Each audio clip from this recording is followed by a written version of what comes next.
और तीसरी कथा है राजा प्रताप भानु की। याज्ञवल्क्य जी भरद्वाज जी के बीच का संवाद है। राजा प्रताप भानु सत्यकेतु के पुत्र हैं। राजा प्रताप भानु एकमात्र महिपाल, राजाओं को लैले दंड छाणी नृपदीन है, लेकिन प्रताप भानु सूर्य की तरह जिनका प्रताप हो, यह तो ठीक है, पर सूर्य भी तो अस्ताचलगामी होता है। प्रकृति नियम अनुसार दीप क्या, सूरज भी ढलता है। समय समय पर होता है समय समय की बात, किसी समय का दिन बड़ा किसी समय की रात। समय समय पर होते है समय समय की बात, राम जन्म का दिन बड़ा कृष्ण जन्म की रात। हिमालय में एक महात्मा रहते थे, उनके शिष्य यहाँ, उन्होंने निवेदन किया महाराज पधारो। महात्मा बोले गर्मी के दिन है, हिमालय में ही अच्छा हूं, हम सब इंतजाम करेंगे। संपन्न थे सेठ जी।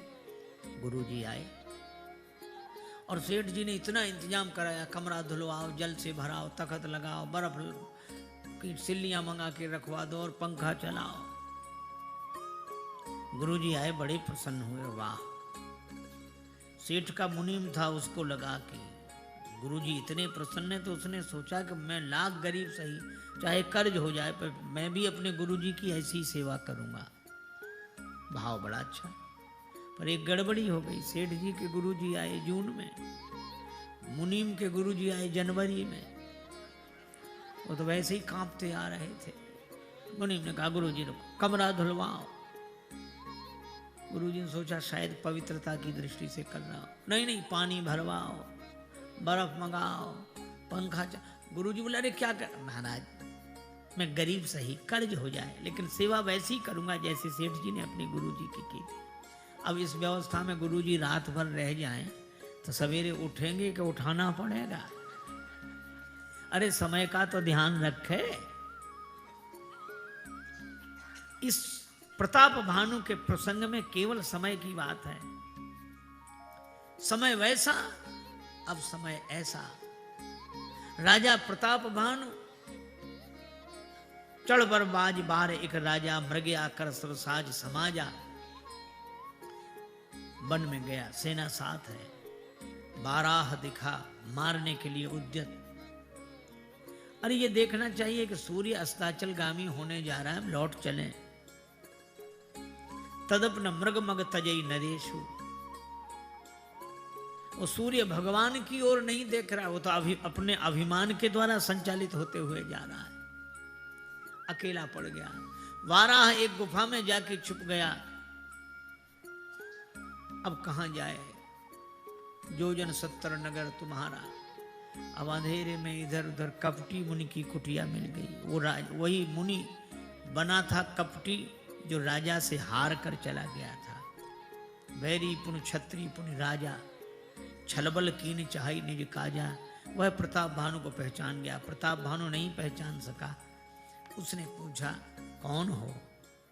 राजनीति के अनुसार प्रताप भानु ने अपना नाम छिपा लिया। राजा प्रताप भानु का मंत्री हूं। बस वो समझ गया कि अब हमें अपनी सिद्धि दिखा देने की जो अवसर की उपस्थिति हुई है, मैं दिखाऊंगा। फिर वो पूछने लगा, और महाराज कब से रहते हो, कहाँ रहते हो। अब उसने जो शुरू की बात, अरे हमारे बारे में मत पूछो। नहीं नहीं महाराज, फिर भी अब तुम इतने प्रेम से कह रहे हो तो बताना ही पड़ेगा। आदि सृष्टि उपजी जब वहीं, तब उत्पत्ति भय मोर। जब सृष्टि उत्पन्न हुई थी तब मैं उत्पन्न हुआ था। आज तक मरे नहीं, मृत्यु आई नहीं। अरे महाराज नाम क्या, अरे क्या करो, नहीं फिर नाम एक तनु, इसीलिए मेरा नाम एक तनु है। अब प्रताप भानु ने विश्वास कर लिया। सुख पाता रहा जो सदा जग में, उसे आखिर में दुख पाना पड़ा। पछताया नहीं जो कभी भी कहीं, उसे अंत समय पछताना पड़ा। कोई फूल न बाग में ऐसा खिला खिलके न जिसे मुरझाना पड़ा, विधि का यह अटल विधान रहा, जिसे आना पड़ा उसे जाना पड़ा। और ये कहता हम गए ही नहीं। एक सज्जन ऐसी जो मन में आता सो कहते, उन्होंने प्रचार कर रखा कि 400 साल के हैं, 400 वर्ष के। तो एक दूसरे सज्जन बड़े विनोदी थे, उनसे किसी ने कहा कि ये 400 साल के, 400 वर्ष के। वो विनोद करते हुए बोले बोले होंगे 600 वर्ष से तो हम ही उनको ऐसे ही देख रहे हैं। अरे भाई, नियम, प्रताप भानु नियम की बात अगर करें तो उन्हें स्वीकार करना चाहिए। लेकिन उन्होंने कहा कि महाराज एक वरदान, यज्ञों से कुछ नहीं चाहा, आज कितने निकल पड़े मन से इच्छाएं, एक वरदान बोलो, बुढ़ापा ना आए, बड़ा कष्ट होता है। उसके पास कौन सी कमी, उसे देना क्या था? एव मस्तु, नहीं आएगा बुढ़ापा। अब बुढ़ापा जब आएगा तब आएगा, अभी तो आ नहीं रहा। महाराज बड़ी कृपा, बुढ़ापा नहीं आएगा, आपने कह दिया। लेकिन एक बात है, क्या बुढ़ापा नहीं आएगा, मृत्यु तो आएगी? बोलो वो तो आएगी। तो कहिए तो श्राप हो गया, बुढ़ापे तक पहुंचा ही नहीं, जवानी में ही साप। जरा मरण भी ना आए, ठीक है, नहीं आएगा, मौत भी नहीं होगी, हमने कह दिया नहीं आएगी। दुख रहे तन, सर्दी जुकाम बुखार डायबिटीज, ये रोग नहीं, कुछ नहीं। अच्छा, तो युद्ध में न जीत पाए हमें कोई शत्रु, समर जीते जनि को नहीं होगा। एक वरदान और एक छत्र हमारा राज्य रहे, ठीक है। और शत्रु कोई न रिपुहीन मही, ठीक। राज कल्प सत हो, 100 कल्पों तक हमारा राज्य हो। कितनी इच्छाएं उत्पन्न हुई। एक महात्मा कहते थे कि हम लोगों की दशा बड़ी विचित्र है। चाह पैसों से आनों में आती रही, चाह आनों से रुपया कमाती रही, चाह रुपयों से नोट भुनाती रही, चाह नोटों से कोठी चुनाती रही, चाह कोठी में मोटर मंगाती रही, चाह मोटर से होटल में जाती रही, चाह होटल में बोतल खुलाती रही, चाह क्या क्या न करती कराती रही। अरे चाह पाली जिन्होंने वो पीले हुए, और चाह छोड़ी जिन्होंने रसीले हुए, और चाह जर से लगी जी जरा हो गया, और चाह हरी से लगी जी हरा हो गया। और चाह उनकी हमको हरदम चाहिए, चाह उनकी हमको हरदम चाहिए, और वो अगर चाहें तो फिर क्या चाहिए। पर इतनी चाह, इतनी इच्छाएं। ब्राह्मणों को बस में करो, उपाय मैं करूंगा, तुम्हारे पुरोहित का हरण करके लाऊंगा, मैं 3 दिन बाद तुम्हारे पास पहुंचूंगा, 1 वर्ष तक का संकल्प करो, ब्राह्मणों को निमंत्रित करो, और मैं जो भोजन बनाऊं तुम परसना, सारे ब्राह्मण तुम्हारे बस में हो जाएंगे। अब ये बड़ी अद्भुत कथा है। ब्राह्मणों के अनुसार चलना चाहिए कि ब्राह्मणों को अपने अनुसार चलाना चाहिए?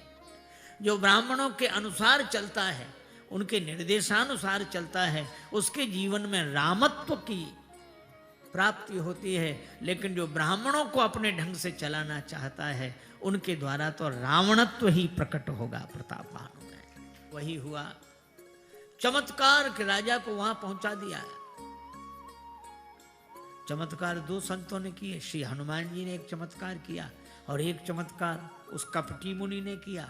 चमत्कार देखने में तो एक जैसे लगते हैं। हनुमान जी ने रातों रात वैद्य को श्री राम जी तक पहुंचा दिया। श्री लक्ष्मण मूर्छा के समय ऐसा चमत्कार किया, आने भवन समेत तुरंत, और राजा प्रताप भानु को बाज समेता घर भेज दिया। तो चमत्कार तो दोनों ही हुए, लेकिन धन्य है वो चमत्कार जो व्यक्ति को राम से जोड़ दे। ऐसा चमत्कार किस काम का जो काम से जोड़ दे। कपटी मुनिपद रहे मति लीनी, 3 दिन बाद वही काल केतु। अच्छा देखो कितना अद्भुत है, सत्य केतु का बेटा काल केतु के फेर में पड़ गया। समय की बात, भोजन बनाया, परसने लगा, तभी आकाशवाणी हुई, ब्राह्मणों भोजन मत करना, भयो रसोई भूसुर मासु। शब्द जुठे मान विश्वासु, श्राप दे दिया, निशाचर हो तो ईश्वर राख से धर्म हमारा। प्रताप भानु गए, रसोई घर में कोई नहीं, मायामय रसोई थी वो। सब प्रसंग महिसुरन सुनाई, त्रसित परेव अवनी अकुलाई। ब्राह्मणों ने कहा कि तुम्हारा दोष तो नहीं है, लेकिन भूपति भावी मिटई नहीं, ये भवितव्यता है। अच्छा, प्रताप भानु के पूरे प्रसंग में भवितव्यता का ही वर्णन है। प्रताप भानु जब वन में गए, तुलसी जस भवितव्यता तैसे ही मिले सहाय। और भावी वसन ज्ञान और आवा, और अंत में तुलसी जस भवितव्यता तैसे ही मिले सहाय। आप न आवई ताहे पा ताहे तहां ले जाए। और अंत में यहां तक वर्णन आता है कि भूपति भावी मिटई नहीं, यद्यपि न दूषण तोर।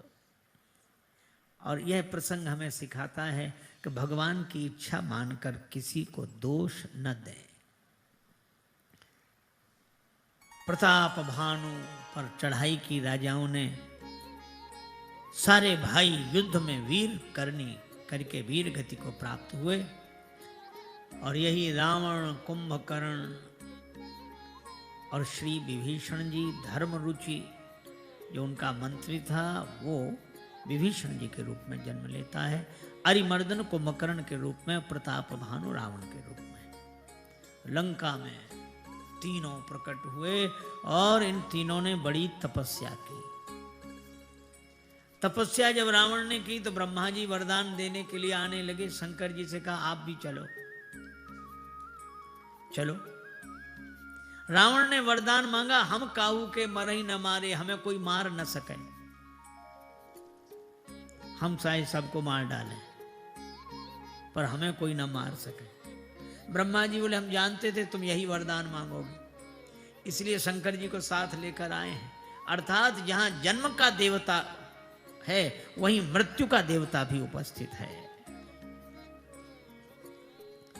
रावण बोला, तो हमारी मृत्यु हो भी तो मनुष्य के द्वारा। वानर मनुज जाति दुई वारे, ऐसे मनुष्य के द्वारा जो वानर का स्वामी हो।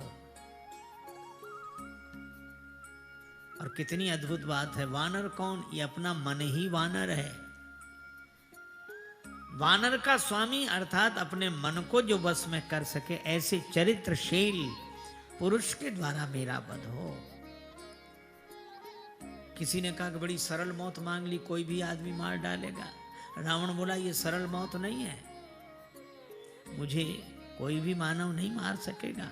तो मनुष्य के हाथ मृत्यु मांगी क्यों? रावण ने कहा, इसलिए क्योंकि ये दानवता जब मिटेगी मानवता के द्वारा ही मिटेगी, और कोई उपाय नहीं है इसे मिटाने का।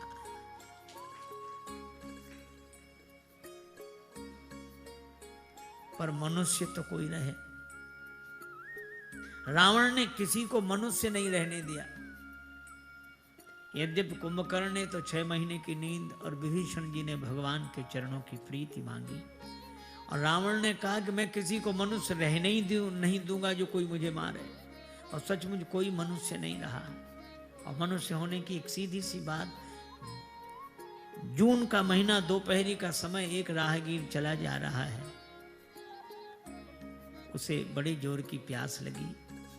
छोटा सा गांव, कहीं कोई नल पौसाला नहीं, कुआं नहीं। एक मकान का दरवाजा खुला था, उसने झांक कर देखा, एक सेठ जी बैठे हैं, सुराही पर गिलास रखा है।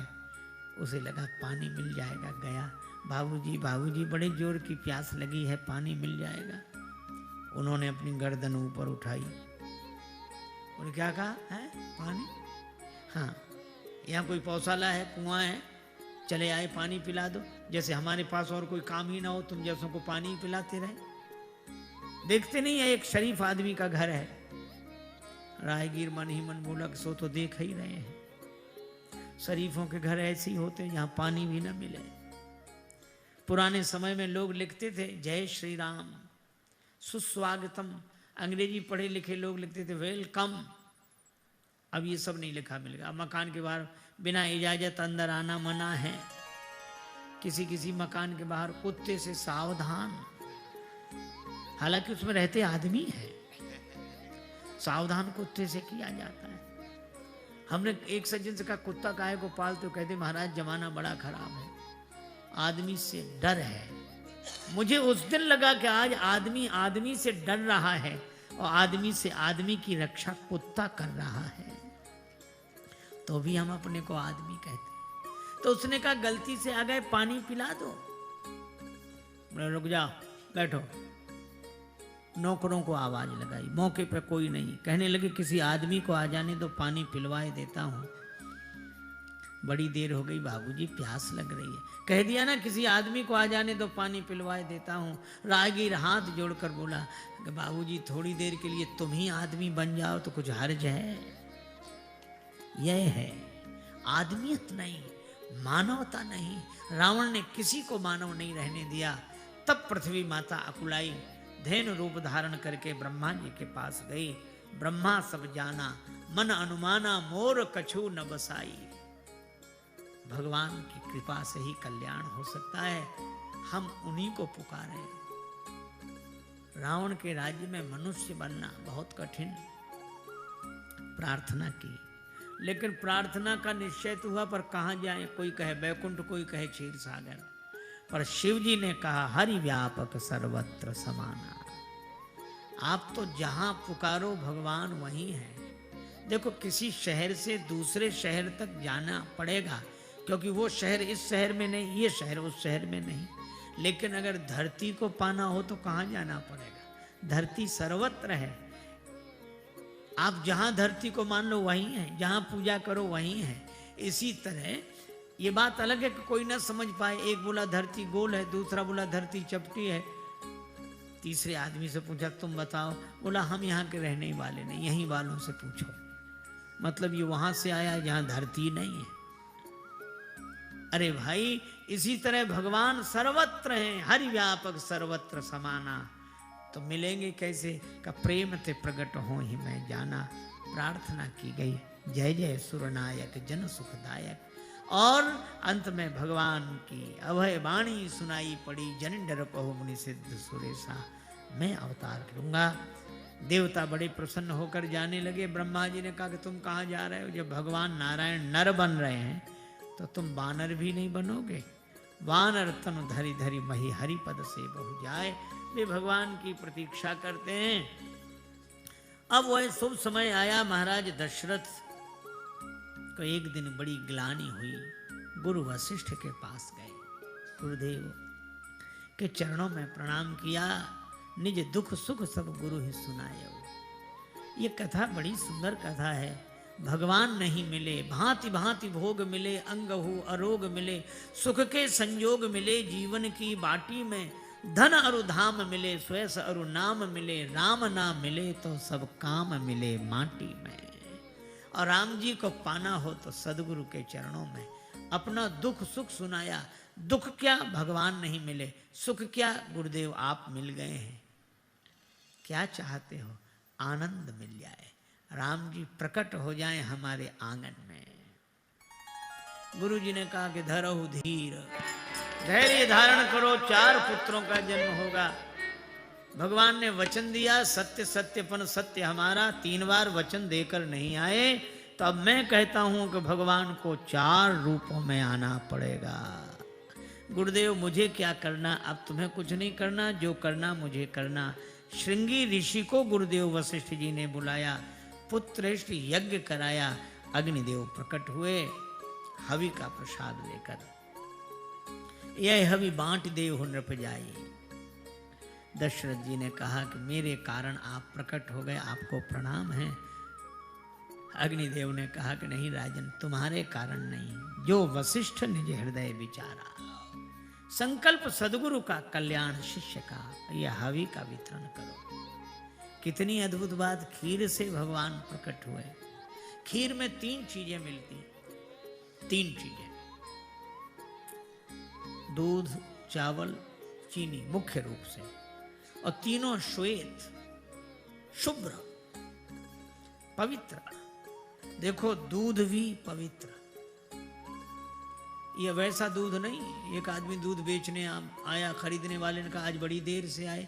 दूध बेचने वाला बोला हम क्या देर से आए, आज नल ही देर से आए। जब नल आए, जल मिलाए, तब लाए शुद्ध दूध। और इसी तरह ये ज्ञान का स्वरूप है दूध, सार है यह। संत हंस गुण गहाई पय परिहर वारी विकार, ये दूध ज्ञान। और चावल कर्म का फल, जैसा बोया वैसा निकला, अर्थात धर्म की निष्ठा, पवित्रतम धर्म की निष्ठा, पवित्रतम ज्ञान की निष्ठा।